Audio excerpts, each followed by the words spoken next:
Dnes vás berieme spolu s nami pozrieť sa na susedské poobedie obyvateľov pod Zeleným dvorom. V spolupráci s Weber Store Košice sme si pripravili pre našich klientov Grill Akadémiu, tentokrát na azijskú tematiku. Dobrý deň, vedeli by ste nám prosím predstaviť túto akciu, teda samostatnú Grill Akadémiu, aká je filozofia za tým celým? Dobrý deň, tak ja som Tomáš Vitanovec.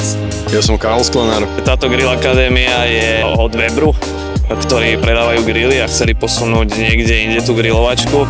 Takže robíme takúto Weber Akadémiu, kde sa snažíme ľuďom inšpirovať, čo všetko sa na tých grilloch dá robiť, aký grill si vybrať teda a ako posunúť tú grilovačku niekde inde. A vedeli by ste mi približiť, prečo teda pre dnešný deň bola zvolená práve azijská kuchyňa?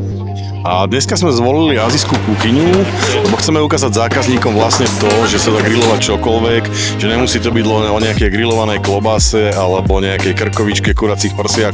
Grilovať sa dá naozaj čokoľvek a pointa je grilovať lepšie ako sused.